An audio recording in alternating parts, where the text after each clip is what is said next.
नमस्कार, खबर उत्तराखंड देख रहे हैं आप। मैं हूं आपके साथ भावना त्रिपाठी। मुख्यमंत्री पुष्कर सिंह धामी ने मुख्यमंत्री आवास में संस्कृत शिक्षा विभाग के द्वारा आयोजित कार्यक्रम में संस्कृत शिक्षा से जुड़े 261 छात्र छात्राओं को सम्मानित किया। उन्होंने संस्कृत छात्र प्रतिभा सम्मान में कुल 24 मेधावी छात्र छात्राओं को सम्मानित किया। इस अवसर पर मुख्यमंत्री ने संस्कृत शिक्षा के छात्र छात्राओं को प्रेरित करते हुए कहा कि राज्य सरकार संस्कृत के संरक्षण और संवर्धन के लिए निरंतर प्रयत्नशील है।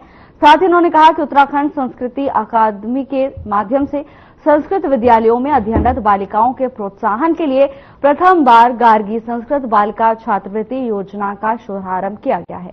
उन्होंने कहा कि इसके अंतर्गत संस्कृत विद्यालय में अध्ययनरत सभी वर्गों की बालिकाओं को 3012 रुपए वार्षिक छात्रवृत्ति प्रदान की जा रही है।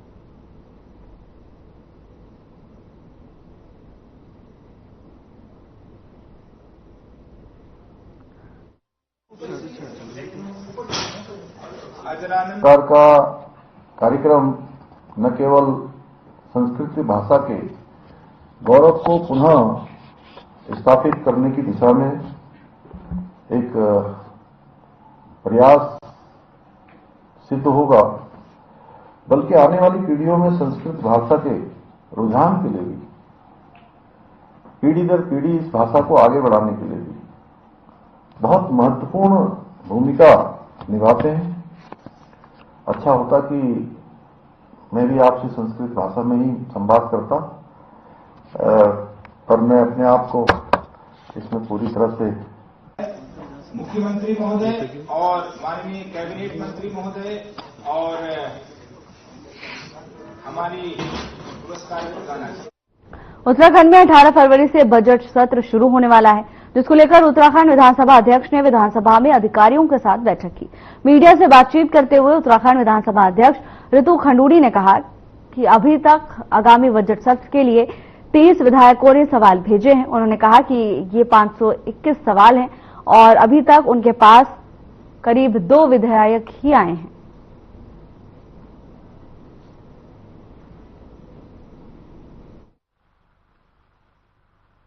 देखिए, ऐसा है, मेरे पास करीबन 30 माननीय सदस्यों ने सवाल भेजे हैं और 521 सवाल मुझे मेरे तक पहुंचे हैं और जो विधेयक हैं वो अभी 2 ही हमारे पास पहुंचे हैं। तो ये चीजें जो हैं ये मेरे पास पहुंची हैं और मुझे पूर्ण विश्वास है कि ये पूरी बढ़िया ढंग से चलेगा।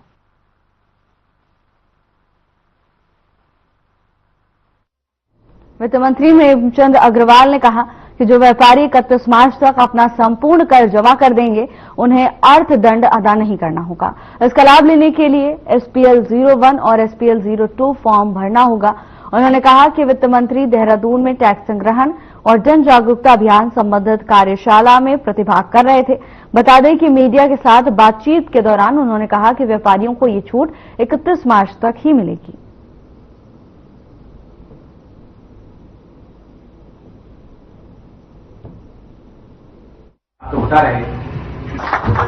देश भर के व्यापारी हैं जिनको एक राहत देने का काम किया गया, जिसे हम एमनेस्टी स्कीम 24 बोल रहे हैं।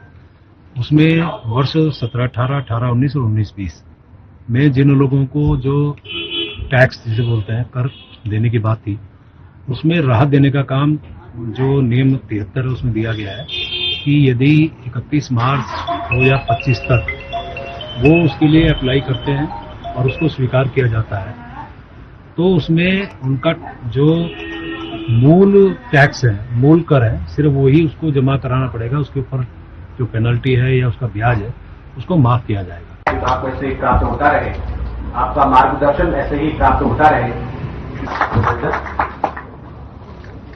आपका बहुत बहुत आवाज विधायी एवं संसदीय कार्य पुनर्गठन एवं जड़ स्वागत करता हूं। सर्वप्रथम मैं आज के उत्तराखंड में एक बार फिर कांग्रेस के प्रदेश अध्यक्ष के बदलने की चर्चाएं तेज हो गई हैं। कांग्रेस के बड़े नेता 2027 चुनाव से 2 साल पहले ही प्रदेश अध्यक्ष के बदलने की बात कर रहे हैं। कांग्रेस के प्रदेश अध्यक्ष के चुनाव होने हैं और प्रदेश अध्यक्ष के हटने की चर्चाओं को लेकर उत्तराखंड बीजेपी के प्रदेश महामंत्री आदित्य कोठारी ने कहा कि यह कांग्रेस का अंदरूनी मामला है। उन्होंने कहा कि लेकिन कांग्रेस की गुटबाजी सभी मंचों पर नजर आती है, जिससे कांग्रेस का ये हाल हो गया है। इसके साथ ही उन्होंने कहा कि कांग्रेस आज पतन की ओर बढ़ रही है।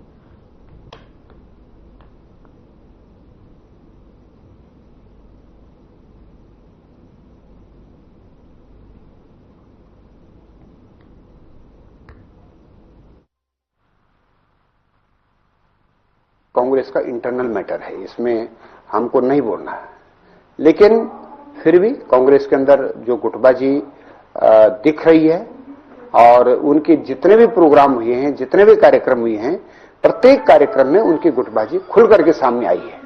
तो इसलिए मुझे लगता है कि कांग्रेस आज इस स्थिति में पहुंची है तो अपने अंतर्कलह के कारण पहुंची है। उनकी पार्टी की कोई दिशा नहीं है, उनकी पार्टी की कोई विचारधारा नहीं है। इन सभी कारणों के कारण आज कांग्रेस का पतन हो रहा है और उत्तराखंड में वही चीज दोहराई जा रही है।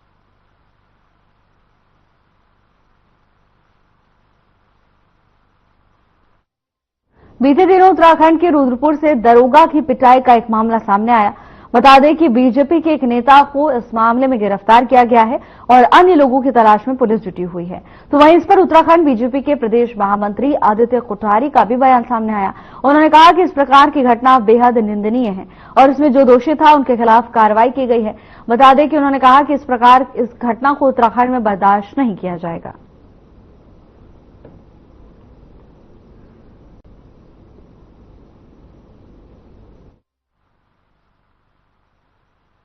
देखिए, ऐसी घटना की जानकारी मिली है और प्रशासन के द्वारा, पुलिस प्रशासन द्वारा तत्काल उसमें कार्रवाई की गई है और जो उसमें तथाकथित दोषी है उसके विरुद्ध कार्रवाई हुई है। और इस प्रकार की घटनाएं उत्तराखंड में नहीं होनी चाहिए। सरकार इसके प्रति बिल्कुल गंभीर है और इस प्रकार के कुकृत्य करने वालों के खिलाफ सरकार तत्काल कार्रवाई कर रही है। उसके खिलाफ भी कार्रवाई हुई है।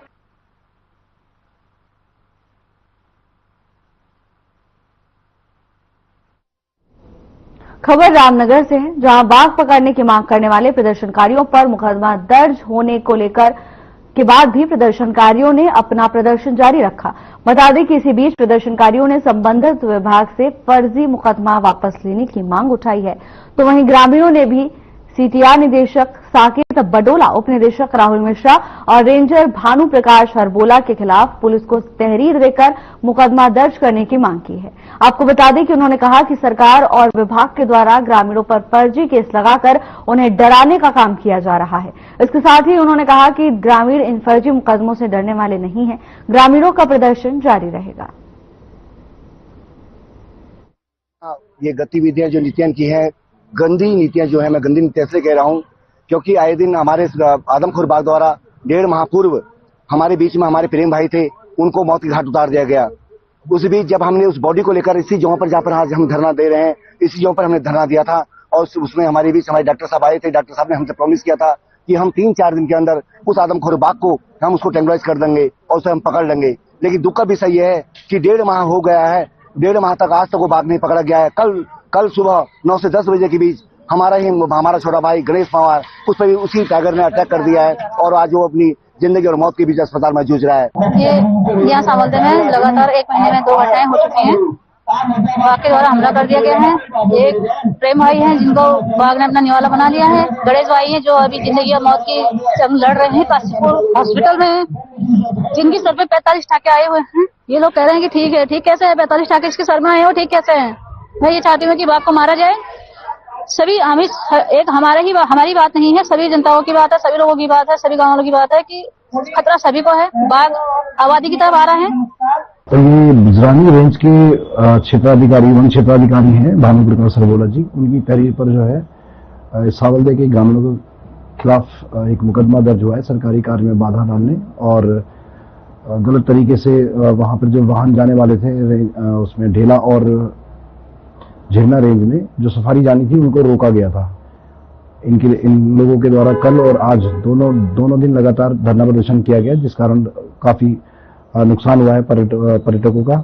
इसमें मुकदमा दर्ज किया गया है। इसमें 5 लोग नामजद हैं और लगभग 50 लोग अन्य के विरुद्ध लिखा गया है मुकदमा।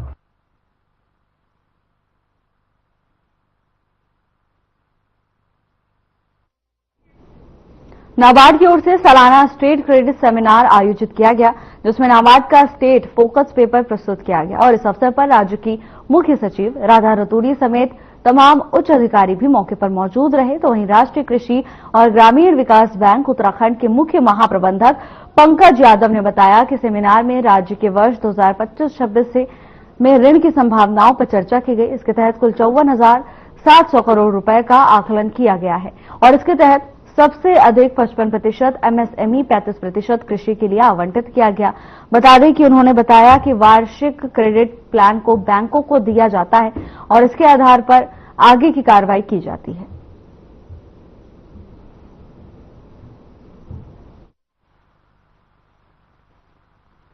आज का ये हमारा कार्यक्रम राज्य ऋण संगोष्ठी 2025-26, इसके अंदर हम राज्य के ऋण की संभाव्यता का आंकलन करते हैं।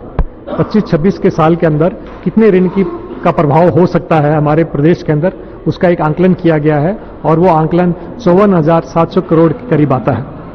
इसके अंदर सबसे ज्यादा 55% हम लोग एमएसएमई सेक्टर के लिए, 35% कृषि क्षेत्र के लिए और बाकी अन्य प्रायोरिटी सेक्टर के लिए इसके अंदर आंकलन किया गया है। यह फोकस पेपर हमारे जिलों के अंदर जो हमने पोटेंशियल लिंक क्रेडिट प्लान्स बनाए हैं उनको स्टेट लेवल पे एग्रीगेट कर आंका गया है। इन पोटेंशियल्स के आधार पर, इस पेपर के आधार पर, स्टेट फोकस पेपर के आधार पर ही राज्य का एनुअल क्रेडिट प्लान बनता है।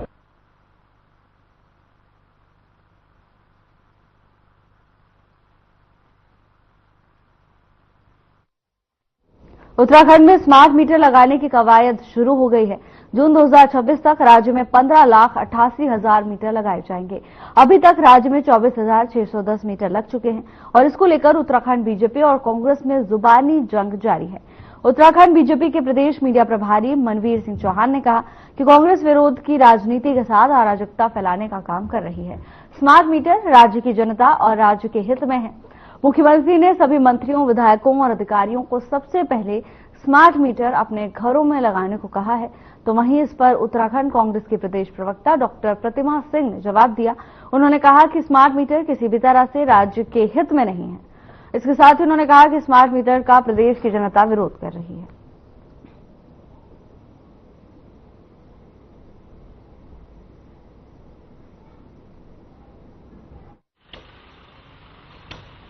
देखिए, भारतीय जनता पार्टी की शुरू से ये आदत रही है कि वो जो है प्रदेश की जनता को बेवकूफ समझने का कार्य करती रही है। आप स्मार्ट मीटर के नाम पे जनता के साथ एक बार फिर से छलावा करने का कार्य कर रहे हैं। 2022-23 में भी स्मार्ट मीटर का जिक्र हुआ था, जब इन्होंने कहा कि ये डिजिटल मीटर है, इससे चोरी रुकेगी बिजली की और इससे ये होगा, इससे वो होगा। आज फिर वही नया दौर शुरू कर दिया आपने कि स्मार्ट मीटर के साथ साथ प्रीपेड मीटर का जो शगुफा सरकार छोड़ रही है। सरकार को ये बताना पड़ेगा कि किस तरीके से जो है प्रीपेड मीटर या स्मार्ट मीटर से जो है बिजली के टैरिफ में फर्क पड़ जाएगा। देखिए, कांग्रेस ने तो विरोध की राजनीति के साथ साथ अराजकता का भी माहौल वो बनाने की कोशिश कर रही है, लेकिन हम ये दावे के साथ कह सकते हैं कि स्मार्ट मीटर प्रदेश के हित के लिए है, प्रदेश की जनता के हित के लिए है और माननीय मुख्यमंत्री जी के द्वारा मंत्री और विधायकों के घर से लगाने की इसकी अगर शुरुआत करने की बात कही है तो निश्चित रूप से ये सराहनीय है और इससे आम लोगों को भी इससे सीख मिलेगी। कहीं ना कहीं स्मार्ट मीटर जनता के हित के लगाए जा रहे हैं। बिजली चोरी रुकेगी, लेकिन कांग्रेस नहीं चाहती कि बिजली की चोरी रुके।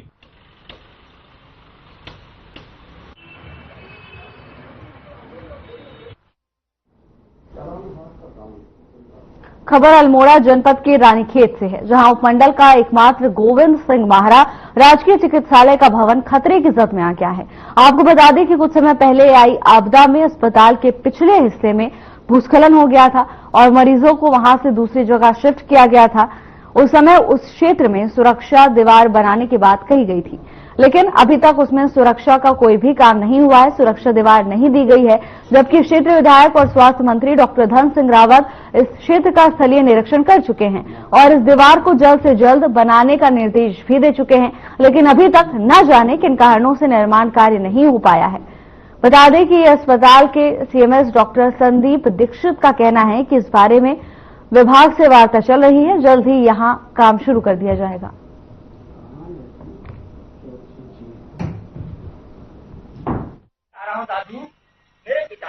जो हमारे रानीखेत के ज्वाइंट मजिस्ट्रेट साहब हैं, उनसे वार्ता के क्रम में उन्होंने कहा था कि हमारे द्वारा जो है इसका प्रोसेसिंग हमने शुरू कर दी है, और फिर हम वेट कर रहे थे, तो हमने करीब 1 महीने 1.5 महीने करीब वेट किया, बल्कि ज्यादा ही मैं कहूँगा, वेट अवधि तक हमने उसका इंतजार किया। परंतु कुछ जो अपने जिलाधिकारी द्वारा अल्मोड़ा द्वारा जो है मानकों के अनुरूप वो जो भी धनराशि थी वो सही नहीं बैठ रही थी, तो उसमें करीब 40 लाख का एक एस्टीमेट बनाया गया था। परंतु जो है वो हमारे उनके जो जिलाधिकारी महोदय हैं उनके द्वारा ये कहा गया कि मानकों के अनुरूप नहीं है, अतः आप अपने विभाग के स्तर से ही इस क्षेत्र का जो है पुनर्निर्माण और जो भी है वो आप अपने स्तर से कराएं। और अपने स्तर से ही ज्वाइंट मजिस्ट्रेट से वार्ता के क्रम में ही हमने ये कार्रवाई शुरू कर दी, और हम विभाग से ही अब हमने पत्राचार के माध्यम से अवगत कराया है कि शीघ्रातिशीघ्र इसका बजट जो है वो सैंक्शन करें।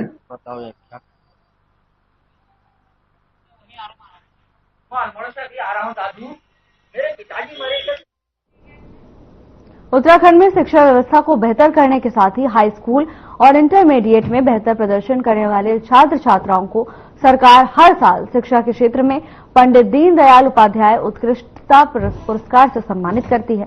और इसी क्रम में जनपद पौड़ी के दूरस्थ क्षेत्र बैजरों में अपने निजी संस्थानों से पिछले 30 सालों से घर घर शिक्षा पहुंचाने वाली शांति देवी मिश्रा को भी वर्ष 2024 के पंडित दीनदयाल उपाध्याय पुरस्कार से सम्मानित किया गया। बता दें कि इतना ही नहीं, उन्हें ये पुरस्कार लगातार 8 साल से मिल रहा है।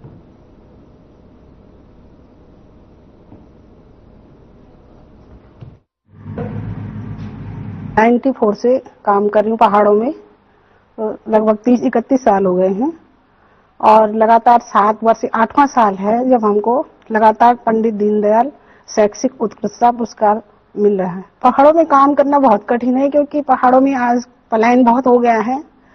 जो धनी वर्ग है वो तो पलायन कर चुका है, वहां पर केवल गरीब आदमी रह गया है।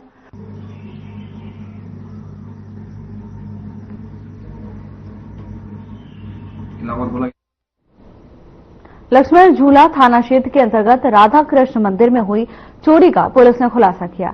चोरी करने के आरोप में पुलिस ने एक युवक को गिरफ्तार किया है। युवक के पास से पुलिस ने चोरी का सामान बरामद कर लिया, तो वहीं आरोपी को पुलिस ने न्यायालय में पेश किया, जहां कोर्ट के आदेश पर पुलिस ने आरोपी को जेल भेज दिया है। बता दें कि सीओ श्रीनगर अनुज कुमार ने मामले का खुलासा करते हुए बताया कि लक्ष्मण झूला थाना प्रभारी निरीक्षक रवि सैनी की टीम ने चोर को गिरफ्तार करने में बड़ी सफलता हासिल की है।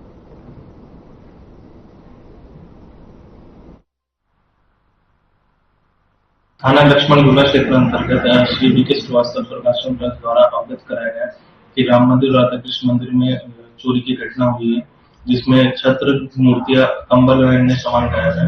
उक्त तहरीर के आधार पर मुकदमा अपराध संख्या 6/25 पंजीकृत किया गया। पंजीकृत करते ही टीमों का गठन किया गया, जिसमें प्रभारी निरीक्षक द्वारा स्वयं जो मौके का निरीक्षण करके टीमों का पर्यवेक्षण किया गया। साथ ही साथ सीसीटीवी सुराग रसी पता रसी के आधार पर एक अभियुक्त को गिरफ्तार किया गया, जिससे 100% माल की बरामदगी हुई है।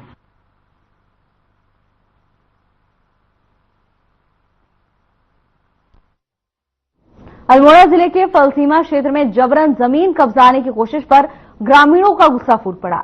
दिल्ली निवासी एक भूमाफिया के लोग 80 नाली जमीन पर तारबाड़ करने पहुंचे, लेकिन ग्रामीणों के विरोध के चलते उन्हें वहां से लौटना पड़ा।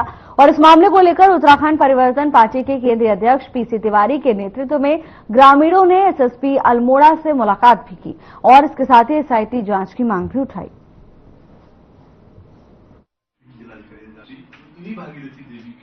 देखिए, यहाँ जमीन संबंधी कुछ एक विवाद है। इनका कहना है कि कुछ बाहरी तत्व है जो उनकी जमीन पे कब्जा कर रहे हैं और साथ साथ में गलत रजिस्ट्री वगैरह कुछ कराई है। इस संबंध में उन्होंने मेरे को एक एप्लीकेशन दी है। हालांकि इसमें एक पहले एफआईआर भी हो रखी है और उसकी इन्वेस्टिगेशन भी वो प्रॉपर ढंग से चाहते हैं उस विषय में। तो इसके पूरे प्रकरण की मेरे द्वारा भी जांच कराई जाएगी।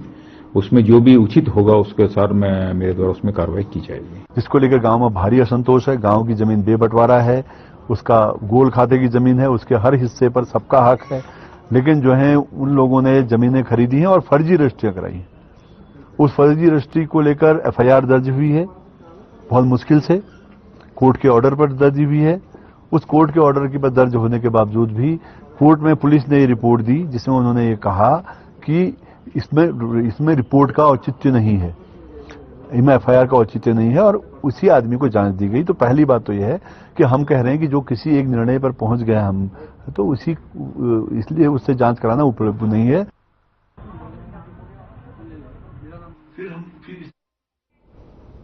रुद्रपुर के ट्रांजिट कैंप थाना क्षेत्र एएनटीएफ टीम के 2 किलो 14 ग्राम चरस के साथ एक तस्कर को गिरफ्तार किया। एसपी सिटी डॉक्टर उत्तम सिंह नेगी ने बताया कि टीम के द्वारा तस्कर के खिलाफ ट्रांजिट कैंप थाने में एनडीपीएस एक्ट के तहत मुकदमा दर्ज कराया है और मुकदमा दर्ज करते हुए पुलिस ने पूरे मामले में जांच शुरू कर दी है।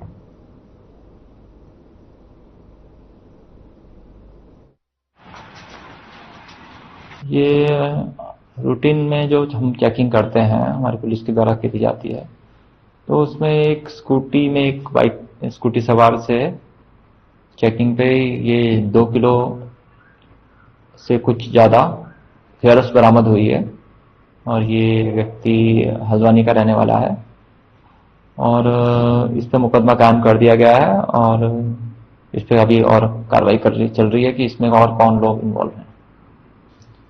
इसकी कीमत करीब 4 लाख। मेयर और नगर आयुक्त ने नगर निगम परिसर में स्वच्छता वॉर रूम की स्थापना और उद्घाटन किया। इस वॉर रूम के माध्यम से नगर निगम क्षेत्र में कूड़े से जुड़ी समस्याओं का समाधान किया गया। 1 घंटे की अवधि में समस्या का समाधान किया जाएगा। नगर निगम के द्वारा स्वच्छता पेट्रोलिंग की भी शुरुआत की जाएगी। बता दें कि इसके लिए नगर निगम क्षेत्र को सब जोन्स में बांटा जाएगा। मुख्य सफाई निरीक्षक निरीक्षण करेंगे।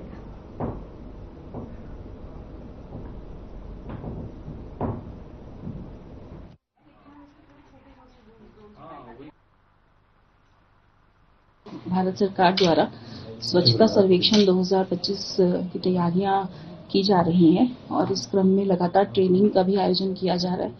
उसी उपलक्ष्य में नगर निगम के द्वारा एक स्वच्छता वॉर रूम की स्थापना की गई है और यहाँ पर बेसिकली जितने भी हमारे, क्योंकि इस बार जो पैरामीटर्स हैं उसमें प्रत्यक्ष जो साफ सफाई है शहर की उस पर अधिक वेटेज दी गई है भारत सरकार के द्वारा, तो उसी को ध्यान में रखते हुए जितने भी हमारे शीर्ष अधिकारी हैं नगर निगम के और विभिन्न पटलों के जो नोडल ऑफिसर्स हैं उन सभी को जोन आवंटित करते हुए लगातार उनके द्वारा स्वच्छता पेट्रोलिंग की जाएगी।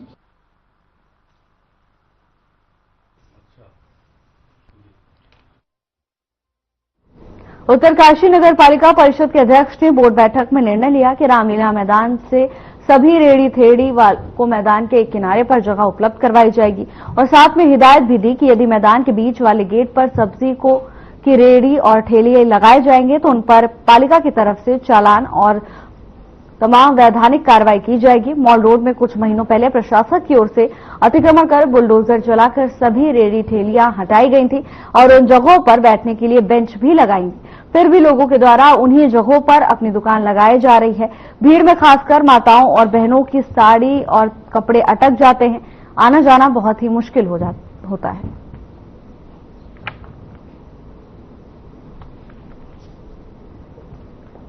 तो मुद्दा जो हमारे पूरे शहर में इसमें जो पिछले साल भर से या 2 साल से जिसकी जो मेन समस्या थी कूड़े की थी, तो उसमें बहुत जल्दी हम लोग इसमें जो है इसका निस्तारण कर रहे हैं और एक्सपर्ट टीम हमारी आ चुकी है यहाँ पे, उनको हमने बता भी दिया है और अपना यहाँ से वो पूरा हम लोग का जो साइट हम होती है वहाँ पे पूरा उसको नाप छाप कर ले गए हैं ताकि हमारा प्लांट जितने भी हम चाह रहे जितने प्लांट हमारे सब एक जगह पे लेंगे और कूड़ा उसी जगह पे आएगा, वहीं से कूड़े का निस्तारण फटाफट होकर कूड़ा वहीं पर समाप्त हो जाएगा।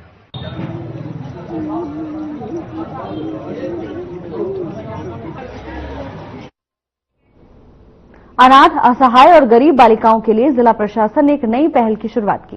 प्रोजेक्ट नंदा सुनंदा के तहत इन बालिकाओं को उच्च शिक्षा, इसके साथ ही कौशल विकास के लिए आर्थिक मदद भी दी जाएगी जिससे वो आत्मनिर्भर बन सके। बता दें कि इस योजना का औपचारिक शुभारंभ किया गया जिसमें 7 बालिकाएं और 2,44,731 रुपए की आर्थिक सहायता दी गई है। इनमें बीएससी स्नातक, पीएचडी और कौशल प्रशिक्षण की पढ़ाई कर रही बालिकाएं भी शामिल हैं।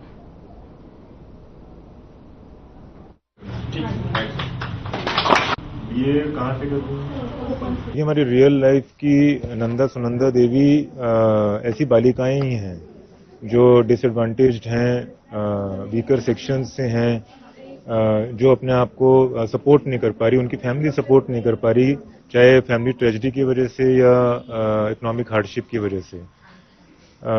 आज जहाँ पे हमारे डेमोग्राफिक कंपोजिशन का 50% गर्ल्स और फीमेल्स हैं और हमारी डेमोग्राफिक डिविडेंड को हम अपना कंपैरेटिव एडवांटेज मानते हैं, तो उस पॉइंट ऑफ व्यू से भी ये बहुत इम्पोर्टेंट है कि हम ऐसी बालिकाओं को मेन स्ट्रीम में जोड़ें और जो उनके एम्बिशंस हैं उन एम्बिशंस को पूर्ण करने में पूरा सहयोग करें। ये कहाँ से करते हैं? ओपन से